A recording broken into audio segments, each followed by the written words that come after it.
G'day there guys. Let's talk about water. Now when you turn your tap on at home and water comes out, do you ever think, where does it come from? Well, I'm going to show you where ours comes from. So we're down here at the bore. The bore is basically just a big old metal pipe. They drill a hole in the ground, drive it down into the ground. It's got slots down at the bottom, and the underground water seeps into the pipe, and if you've got a pump down in there, you can pump it up to the surface. Now that's a very simple explanation of bore. I'm sure it's way more complicated than that, but we'll just keep it at that for now. So I'll show you what pump we got in there and run through some specs. Alrighty, so you can see the bore casing there. Big steel pipe goes down in the ground. Ours goes down 49 meters, and the water starts at about 42 meters. So the bottom section of the pipe from 42 down to 49 is slotted, and that's where the water comes in. We've got the pump sitting, pretty sure I hung it at about 40 meters, maybe just a little bit lower. So the pump's down about 40 meters down the ground, and the pump's from 2-horse pumps. So it's a 4-inch, 1,000 watt, 110 volt submersible bore pump. Yeah, I think I even took some video of it putting it down the hole, so I'll chuck that up now. And it was fairly easy installation. I tested it before I put it down the hole, so that worked great. And then yeah, I just hooked up some poly pipe, taped all the cables and whatnot to the side of the pipe, and then just lowered it down the hole, and then it's suspended there by a stainless steel wire rope that you can probably see right there attached to the bore cap.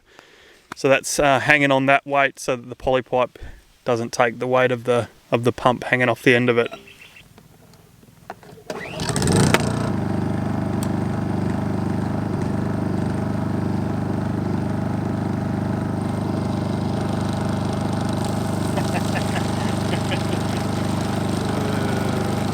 Alrighty, so how much did the bore cost? Well, I tried to find the actual invoice, but for some reason I couldn't view it on my phone. But I did the rough calculations from the quote the guy sent me, and I believe it was about $11,000. So it's not a cheap exercise, especially the deeper you drill, the more it costs. So got some quick figures here. When the guy gave me the quote for the bore, it was $102 a metre for drilling. And then after that, the casing was $83 a metre. So we've got steel casing in there. Then there were some extra labour charges, and of course the concrete block around the top of it as well. But so the quote was originally for a 60 metre bore, and with all those costs it was going to be $12,795 including GST. So our bore ended up being a little bit shorter than 60 meters, which is good, saved us a couple of $1,000, so that's great. But that's sort of the costs it's going to run per meter to get a bore drilled and cased, and there's no guarantee of getting water. So I chose the spot. You might have watched the other video. Use the divining rods. Some people say it doesn't work. Worked for us. Maybe we just got lucky. But anyway, choose your own spot, get your bore drilled, and hopefully you hit water. So yeah, we've got the pump down there. That gets it up to the surface. You can see this tank behind me. It's 12,000 litres. This one down here is just for fire water use, so I just keep that one topped up so I can fill up the fire unit. And we'll go for a drive up the fire break, following the blue line pulley all the way up to the tanks at the top of the house. So let's go and check that out. Righto, in the cruiser, get out of here and we'll go for a drive up the hill, check out the pipe.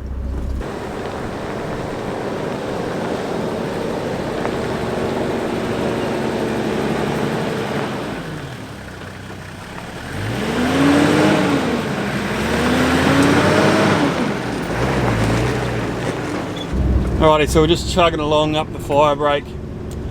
The pipe that runs from the bore all the way up to the top of the hill where the house is, it's 32mm blue line.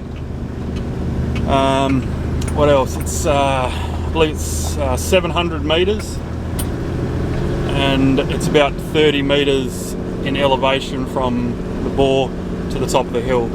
So I used an online pipe friction calculator to make sure that I got the right diameter pipe, and for the pump that we got, the 32mm blue line was the most cost effective to get a reasonable flow rate up the top of the hill. Done a rough calculation, we end up getting about 1,000 litres an hour on half speed with this particular pump. So yeah, 12 or so hours, and can fill up one of our 12,000 litre tanks. So it's pretty good. It does plenty for what we need. We don't run anything else off the bore, no irrigation or anything like that. The sole purpose is just to fill the tanks up. So you can see the pipe just laying on the ground here. I am going to bury it one of these days, but just had to get it out and get the water pumping.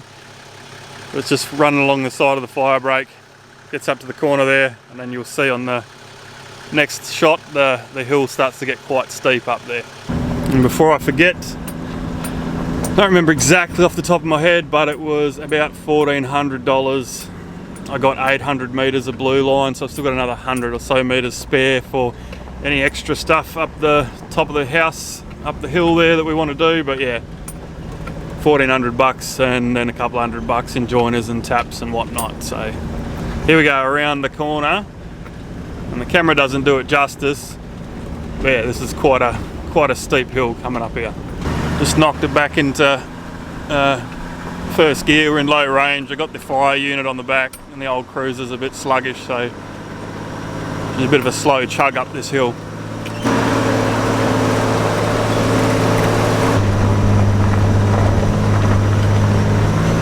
Righty, we made it up to the top of the hill. You can just see the pipe. Where is it? Just here. Just kicks around the end of the fire break, bends around the front. I've buried the pipe across the front of the second driveway there, so you can drive in and out without crushing it. And it pops back out of the ground just here and comes up to our water tanks. So we'll jump out and have a look at what's going on there. Alrighty, it's a bit windy up here. Hopefully, hope it's not too noisy. In the background you can see there, we've got 1 and 2, 12,000 litre tanks, the same as the one down at the bore.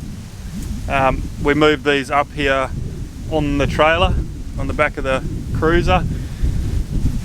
Me and Declan and Shannon would get behind it, tip it over into the trailer, and then we'd strap it down, drag it up the fire break, backed it in here. We built some little pads out of cracker dust, and yeah, and just pushed it off the trailer onto the pad. So that worked out pretty well. I'm glad we didn't get anything bigger, because it would have been a bit of a struggle. We didn't get the truck to drop it off right up here because we were in the middle of constructing stuff and whatnot, and it was very shitty access, so it was, yeah, we had to bring them up ourselves. So we got that done. Anyway, what do we got over here? So this is the water in line for the bore. As you can see, it's not connected because I had to undo it yesterday, dragged it out the way so we could get the little excavator in here, because we were getting some concrete poured and we had to dig some footings and whatnot. So I'll have to hook that back up. But yeah, so the water comes up that pipe from the bore. There's a tap on this tank and that tank. Where are we? There. So you can choose between each one, and then you got the outlets for each tank. One there, one over there. Tap there, and the pressure pump's over there. So you can either have this tank on, feeding the pressure pump, and that one's almost empty, so I've just swapped it over. So now it's coming out of this tank into that line and to the pressure pump, which is just over here. Alrighty, so this is our pressure pump, which gives us our good water pressure inside the house. What is it? It's an Onga JS45. It's one of the smallest pressure pumps they do, but we don't have very high demand water usage, so the guys at the pump shop recommended this one, and so far we've been really happy with it. I'd have to double check the invoice, but from the top of my head it was about $650. So but that's what you got to pay when you don't have access to mains water and you want decent water pressure. So good little unit, comes with a 2-year warranty, and it's just plugged into the external power point on the back of our power box. So tanks are right here, water comes in. When you turn the a tap on in the house, the pump senses the drop in pressure, kicks in, and the water comes out. So we'll head over there and show you how that works. Alrighty, got the old garden hose here, just on a reel over there. I'll turn it on and you might just be able to hear the whirring of the pressure pump in the background. I'm not sure if the microphone will pick it up, but here we go. I can hear it, I don't know if you can. But that's how it works. Senses the drop in pressure, the pump kicks on, water comes out. Alrighty, I'll give you a quick rundown of the plumbing. So from the pump, the blue line poly pipe 32mm comes under the ground and up to here into a filter. The bore water actually has pretty high iron content, and when it gets aerated, like drops into the top of the tank, the iron comes out of solution and gives it a bit of a taste. But we got this filter here from the local pump shop, and yeah, it really takes care of any of the taste of the bore water. So it's great once it goes through the filter, and we've been drinking it for months and nothing wrong with us. Anyway, comes up through the filter, out the other side, then goes into the house for cold water, splits off into the what do we got, Rinnai Flowmaster 10 hot water system, and then back in here for the hot water for the house. And then we've just teed in off the cold water into the house for the hose reel that I showed you before. So that's really all the water usage things we have at the house, just the hot water system, cold water into the house, and the one hose reel. We're going to end up putting a hose reel out the front when we finish some other construction and start making a bit of garden and lawn out there, so that's good. But I suppose the next question is, where does that water go after you've used it? So I'll show you. Also, quick disclaimer, I'm not a plumber. I'm not a tradesman of any kind. That's why we don't do how-to videos here, because we don't usually know what we're doing, we just make it up as we go. Anyway, everything seems to be functioning well, so yeah, but don't give me any hate about my plumbing. This 50mm PVC with this weird bend and this weird pipe going in the top of it is the grey water out of the house. The weird little grey pipe is from the washing machine, which is just over there. And then yeah, all the shower water and sink water and whatnot goes out of there through the S-bendy thing down along that pipe, and over there in the bush I have dug a soak well, which is made out of two 205 litre blue plastic drums. I don't think I filmed any of the install of it, but I'm sure I took a couple of photos, so I'll throw them up and then I'll probably draw a bit of a diagram and show you how that all works. But it does have a filter in the inlet of the soak well, so that it catches any food particles and whatnot, and doesn't block up the soak well itself. So once again, that's DIY. Alrighty, it's art time with Ian. Here we go. I've got this super technical drawing of our grey water system.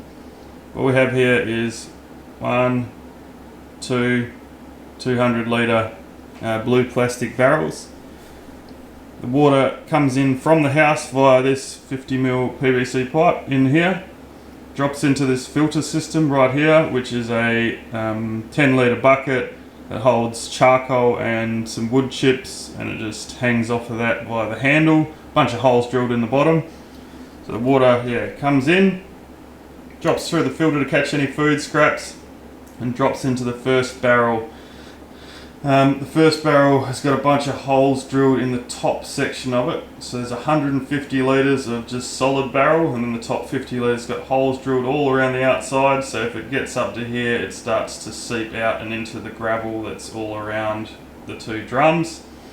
If it ever happens to get high enough where it can't seep out fast enough, it overflows via this second bit of 50mm PVC pipe into a second barrel which has holes drilled all through it. So this is basically just a backup overflow system. So we've kept 150 litres volume in the first barrel. We've got a submersible pump that lives in there, and there's a pipe that comes out the top and goes out to the garden that's near the grey water system, and it just pumps the water out and we water the trees with it. So just getting a bit of second use of that. So it's not a very complicated system. Hopefully the drawing does it justice, and yeah, hope you got a bit of an idea of how it works. Alright, over here at the soak well, we've just uncovered the top of it. Hopefully you can see the blue from the first blue 205 litre barrel. There's another one in behind it that's fully covered and you can't see. The piece of black poly pipe sticking out the top goes down into a submersible pump that lives in there, and we pump the grey water out onto some of the trees and that Shannon has planted in this garden bed behind. So getting a second use out of the water. So that's not a bad little feature that I came up with in my whole DIY grey water system. I'll go and flick the pump on because there's probably some water in the thing, and I'll take you over there and show you where it comes out.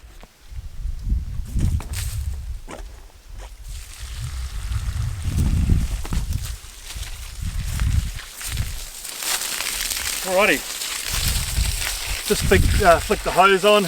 As you can see, the water's pumping out of the sump in the grey water system. We've got two hibiscus trees here and some kind of horse bush, I don't know what it is. Shan loves it. I'll just throw a bit of water on them.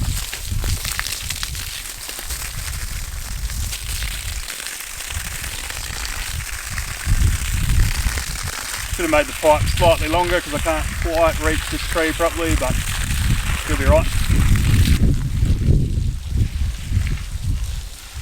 I usually leave it just propped on a couple of rocks there so I can just flick it on, pump it out twice a day. I'm going to end up putting a timer on the power point so that the pump comes on twice or maybe 3 times a day, just to empty out the grey water and yeah, just divert it to these couple of trees here. So yeah, that's how that works. Anyway, here we are back in the kitchen, right back where we started. As you can see, sink tap on, off, hot, cold.